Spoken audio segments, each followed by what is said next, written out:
அழகான கம்பீரமான பஞ்சகல்யாணி குதிரையோடு நின்றிருந்தான் குதிரைக்காரனான கலிபுருஷன். குதிரையின் அழகில் மயங்கிய பீமன், அர்ஜுனன், நகுலன் மற்றும் சகாதேவன் குதிரையின் விலை என்ன என்று கேட்டனர். இது விற்பதற்கில்லை. நான் கேட்கும் கேள்விக்கு சரியான விடையளித்தால் குதிரை உங்களுக்கு, இல்லை என்றால் சிறைபடுவீர் என்றான்.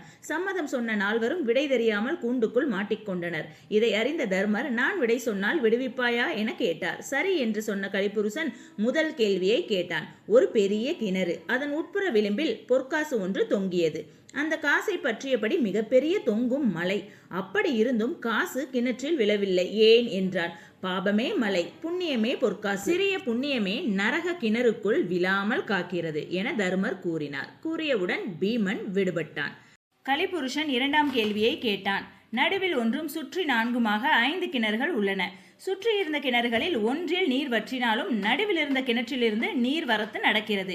ஆனால் சுற்றி இருக்கும் 4 கிணறுகளில் தழும்ப தழும்ப நீர் நிரம்பியிருந்தும் நடுவில் உள்ள கிணறு வற்றிய போதும் நீர் போகவில்லை. இதன் தாற்பயம் என்ன என்றான். நடுவில் உள்ள கிணறு தந்தை, சுற்றி இருப்பது பிள்ளைகள். புதல்வர்கள் நலிந்தால் தகப்பன் கை தூக்கி விடுவான். ஆனால் கலிகாலத்தில் தந்தை முதுமையில் நலிவுற்றால் புத்திரர்கள் பாராமுகமாயிருப்பர் என்பதே இதன் பொருள் என்றார் தர்மர். அர்ஜுனன் விடுபட்டான். கலிபுருஷன் மூன்றாவது கேள்வியை கேட்டான். ஓரிடத்தில் பசு கன்றிடம் பால் குடிக்கும். இதன் தாற்பயம் என்ன? பிள்ளைகள் நலனை கருத்தில் கொள்ளாமல் அவர்கள் சம்பாத்தியத்தில் வாழ்க்கை நடத்தும் பெற்றோர்கள் இருப்பார்கள் என்பதையே இது உணர்த்துகிறது என்றார் தர்மன். நகுலன் விடுபட்டான். நான்காவது கேள்வியை கேட்டான். காட்டில் ஒரு விசித்திரமான விலங்கு கேட்க சகிக்காத கேவலமான வார்த்தைகளை பேசியபடி தன் உணவை மாற்று வழியில் உட்கொள்கிறது. இதன் தாற்பயம் என்ன? கலிபுருஷனே, உன் ஆட்சி நடக்கும் கலியுகத்தில் வெட்கம், மானம், ரோஷம் இதெல்லாம் அரிதாக காணப்படும். வசதியாக வாழ்வது முக்கியமே தவிர பொருள் வரும் விதம் பிரதானமாகாது.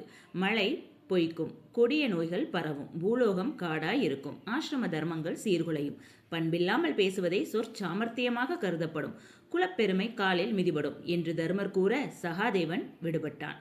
கலிபுருஷன் தர்மரை வணங்கி தங்களது ஆட்சி நடைபெறும் வரை பூலோகம் வரமாட்டேன் என்று கூறி மறைந்தான்.